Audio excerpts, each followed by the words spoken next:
আমরা আপনার সঙ্গে যুক্ত হয়েছি রাজধানীর রামপুরা এলাকা থেকে। এই মুহূর্তের পরিস্থিতি যদি বলি, এখনো এই রামপুরার পুরো সড়ক ধরে কিন্তু পুলিশ এবং ছাত্র জনতার এক ধরনের সংঘর্ষ চলছে। একটু পরপরই আমরা বিকট আওয়াজ পাচ্ছি। এখানে যখন পৌঁছি 11টা 15 মিনিটে, তখন আমরা দেখছিলাম যে পুলিশ ব্র্যাক ইউনিভার্সিটির সামনে অবস্থান নিয়ে আছে এবং তখনও কিন্তু আমরা দেখছিলাম যে আশপাশের ধোঁয়া দেখছিলাম, আগুন জ্বালানো দেখছিলাম। তো ওই জায়গায় পুলিশকে আমরা এসেই দেখেছিলাম যে ব্র্যাক ইউনিভার্সিটির দিকে তারা কিছুক্ষণ পরপর টিয়ার শেল নিক্ষেপ করছে বা বিভিন্ন ধরনের অ্যাকশন নিচ্ছে। অনেক শিক্ষার্থী, ছেলে শিক্ষার্থী, মেয়ে শিক্ষার্থী, তারা কিন্তু ইউনিভার্সিটির পাশের যে কাঁচা বাজারগুলো বা যেই ধরনের দোকানগুলো রয়েছে সেগুলোর মধ্যে ঢুকে যাচ্ছিল।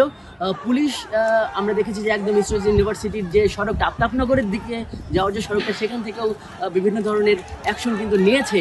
কিন্তু যখন পুলিশ একদম রামপুরা ব্রিজের বা এই কালভার্টের একদম উপর বা ওই পর্যন্ত যখন পৌঁছে, তখন আবার পেছন থেকে ব্র্যাক ইউনিভার্সিটির দিক থেকে আবার শিক্ষার্থীরা কিন্তু হামলা বা আবার শিক্ষার্থীরা কিন্তু প্রতিরোধ করতে শুরু করে। তারা নানান ধরনের ইট পাটকেল নিক্ষেপ করতে শুরু করে।